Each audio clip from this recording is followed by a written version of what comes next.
पूर्णिमा व्रत कथा। द्वापर युग में एक समय की बात है, यशोदा जी ने भगवान श्री कृष्ण से कहा, हे कृष्ण, तुम सारे संसार के उत्पन्न करता, पोषक तथा उसके संहार करता हो। आज कोई ऐसा व्रत मुझसे कहो जिसके करने से मृत्यु लोक में स्त्रियों को विधवा होने का भय न रहे तथा यह व्रत सभी मनुष्यों की मनोकामनाएं पूर्ण करने वाला हो। श्री कृष्ण भगवान ने कहा, हे माता, तुमने अति सुंदर प्रश्न किया है। मैं तुमसे ऐसे ही व्रत को सविस्तार कहता हूँ। सौभाग्य की प्राप्ति के लिए स्त्रियों को 32 पूर्णमासियों का व्रत करना चाहिए। इस व्रत को करने से स्त्रियों को सौभाग्य संपत्ति मिलती है। यह व्रत अचल सौभाग्य देने वाला एवं भगवान शिव के प्रति मनुष्य मात्र की भक्ति को बढ़ाने वाला है। यशोदा मैया ने कहा, हे कृष्ण, सर्वप्रथम इस व्रत को मृत्यु लोक में किसने किया था? इसके विषय में विस्तार पूर्वक मुझसे कहो। श्री कृष्ण भगवान ने कहा कि इस भूमंडल पर एक अत्यंत प्रसिद्ध राजा चंद्रहास से पालित अनेक प्रकार के रत्नों से परिपूर्ण कार्तिका नाम की एक नगरी थी। वहां पर धनेश्वर नाम का एक ब्राह्मण था और उसकी स्त्री अति सुशीला रूपवती थी। दोनों ही उस नगरी में बड़े प्रेम के साथ रहते थे। घर में धन धान्य आदि की कोई कमी नहीं थी। उनको एक बड़ा दुख था कि उनके कोई संतान नहीं थी। इस दुख से वह अत्यंत दुखी रहते थे। एक समय एक बड़ा तपस्वी योगी उस नगरी में आया। वह योगी उस ब्राह्मण के घर को छोड़कर अन्य सब घरों से भिक्षा लेकर भोजन किया करता था। रूपवती से वह भिक्षा नहीं लिया करता था। उस योगी ने एक दिन रूपवती से भिक्षा न लेकर किसी अन्य घर से भिक्षा लेकर गंगा किनारे जाकर भिक्षान को प्रेम पूर्वक खा रहा था कि तभी धनेश्वर ने योगी को यह सब कार्य किसी प्रकार से देख लिया। अपनी भिक्षा के अनादर से दुखी होकर धनेश्वर योगी से बोला, महात्मन, आप सब घरों से भिक्षा लेते हैं परंतु मेरे घर की भिक्षा कभी भी नहीं लेते। इसका कारण क्या है? योगी ने कहा कि निसंतान के घर की भीख पतितों के अन्न के तुल्य होती है और जो पतितों का अन्न खाता है वह भी पतित हो जाता है। चूंकि तुम निसंतान हो अतः पतित हो जाने के भय से मैं तुम्हारे घर की भिक्षा नहीं लेता। धनेश्वर यह बात सुनकर अपने मन में बहुत दुखी हुआ और हाथ जोड़कर योगी के पैरों पर गिर पड़ा और कहने लगा, हे महाराज, यदि ऐसा है तो आप मुझको पुत्र प्राप्ति का उपाय बताइए। आप सर्वज्ञ हैं, मुझ पर अवश्य ही यह कृपा कीजिए। धन की मेरे घर में कोई कमी नहीं है परंतु मैं पुत्र न होने के कारण अत्यंत दुखी हूँ। आप मेरे इस दुख का हरण करें, आप सामर्थ्यवान हैं। यह सुनकर योगी कहने लगे, हे ब्राह्मण, तुम चंडी की आराधना करो। घर आकर उसने अपने स्त्री से सब वृतांत कहा और स्वयं तप के निमित्त वन में चला गया। वन में जाकर उसने चंडी की उपासना की और उपवास किया। चंडी ने 16वें दिन उसको स्वप्न में दर्शन दिया और कहा, हे धनेश्वर, जा तेरे पुत्र होगा परंतु वह 16 वर्ष की आयु में ही मृत्यु को प्राप्त हो जाएगा। यदि तुम दोनों स्त्री पुरुष 32 पूर्णमासियों का व्रत विधि पूर्वक करोगे तो वह दीर्घायु होगा। जितनी तुम्हारी सामर्थ्य हो आटे के दिए बनाकर शिव जी का पूजन करना, परंतु पूर्णमासी को 32 हो जाना चाहिए। प्रातः काल होने पर इस स्थान के समीप ही तुम्हें एक आम का वृक्ष दिखाई देगा। उस पर तुम चढ़कर एक फल तोड़कर शीघ्र अपने घर चले जाना। अपनी स्त्री से सब वृतांत कहना। ऋतु स्नान के पश्चात वह स्वच्छ होकर श्री शंकर जी का ध्यान करके उस फल को खा लेगी। तब शंकर भगवान की कृपा से उसको गर्भ हो जाएगा। जब वह ब्राह्मण प्रातः काल उठा तो उसने उस स्थान के पास ही एक आम का वृक्ष देखा जिस पर एक अत्यंत सुंदर आम का फल लगा हुआ था। उस ब्राह्मण ने उस आम के वृक्ष पर चढ़कर उस फल को तोड़ने का प्रयत्न किया परंतु वृक्ष पर कई बार प्रयत्न करने पर भी वह चढ़ नहीं पाया। तब तो उस ब्राह्मण को बहुत चिंता हुई और विघ्न विनाशक गणेश जी की वंदना करने लगा। हे दयानिधि, अपने भक्तों के विघ्नों को नाश करके उनके मंगल कार्य को करने वाले, दुष्टों का नाश करने वाले, रिद्धि सिद्धि के देने वाले, आप मुझ पर कृपा करके इतना बल दें कि मैं अपने मनोरथ को पूर्ण कर सकूं।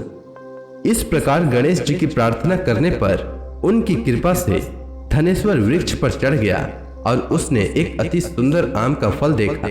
उसने विचार किया कि जो वरदान से फल मिला था वह यह है और कोई फल दिखाई नहीं देता। उस धनेश्वर ब्राह्मण ने जल्दी से उस फल को तोड़कर अपनी स्त्री को लाकर दिया और उसकी स्त्री ने अपने पति के कथनानुसार उस फल को खा लिया और वह गर्भवती हो गई। देवी जी की असीम कृपा से उसे एक अत्यंत सुंदर पुत्र उत्पन्न हुआ जिसका नाम उन्होंने देवी दास रखा। माता पिता के हर्ष और शोक के साथ वह बालक शुक्ल पक्ष के चंद्रमा की भांति अपने पिता के घर में बढ़ने लगा। भवानी की कृपा से वह बालक बहुत सुंदर, सुशील और विद्या पढ़ने में बहुत ही निपुण हो गया।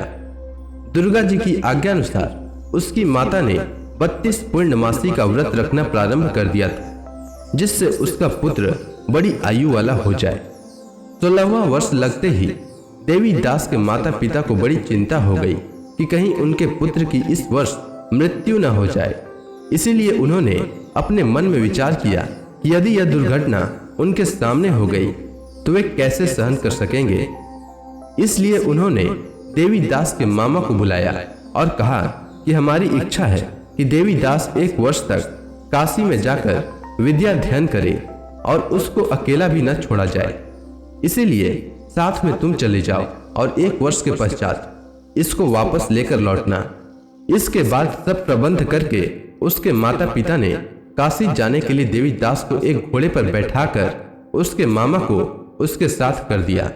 किंतु यह बात उसके मामा या किसी और से नहीं कही।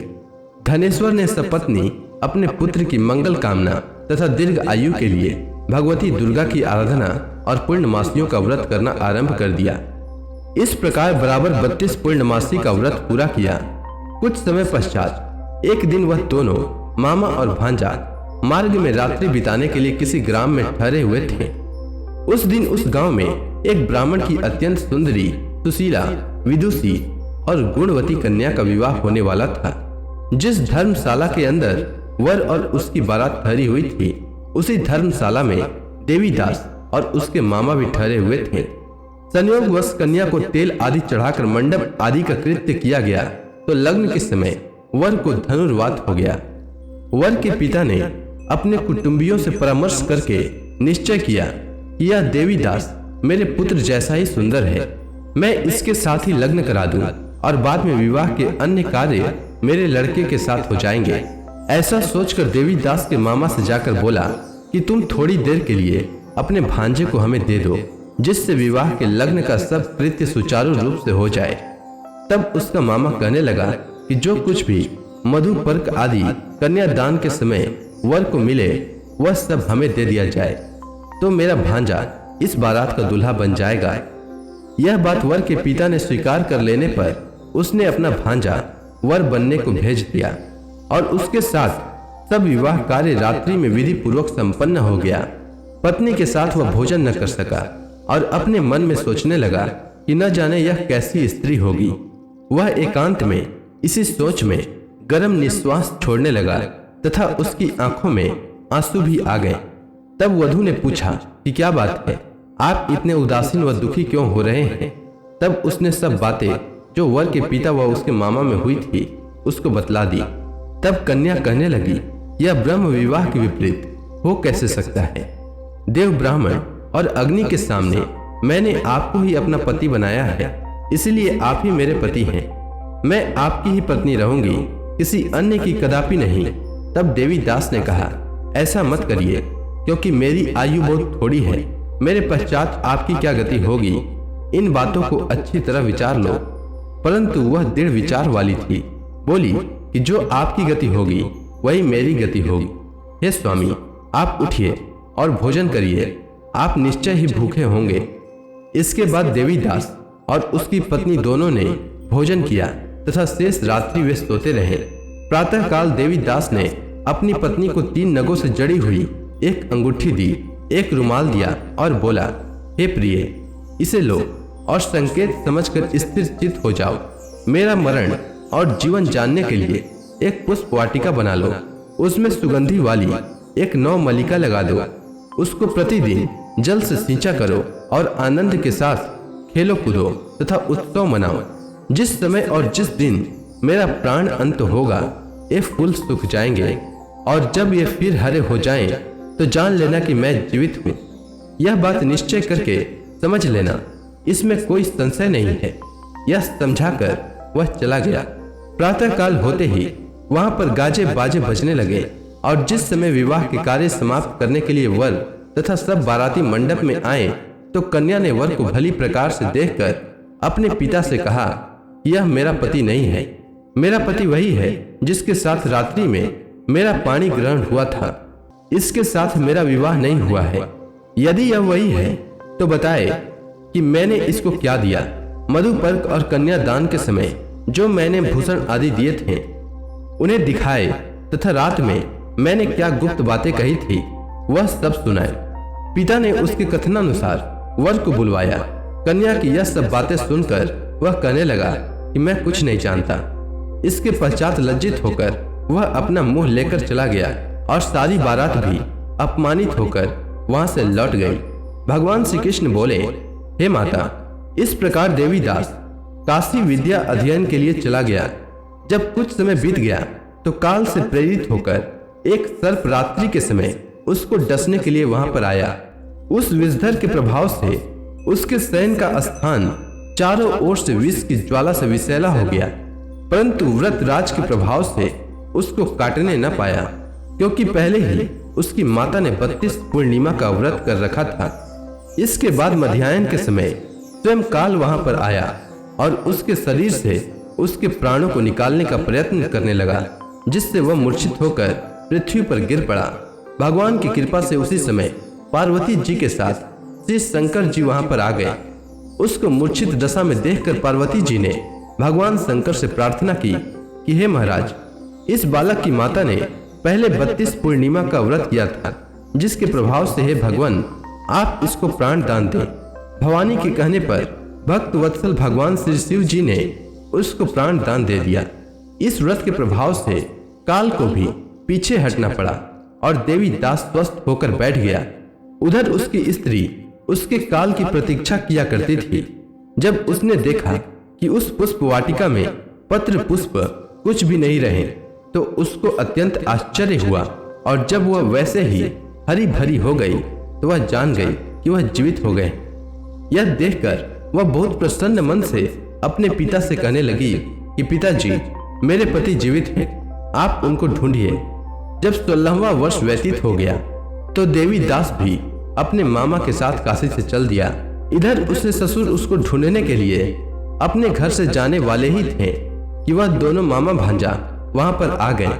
उसको आया देखकर उसका ससुर बड़ी प्रसन्नता के साथ अपने घर में ले गया। उस समय नगर के निवासी भी वहां इकट्ठे हो गए और सबने निश्चय किया कि अवश्य ही इसी बालक के साथ इस कन्या का विवाह हुआ था। उस बालक को जब कन्या ने देखा तो पहचान लिया और कहा कि यह तो वही है जो संकेत करके गया था।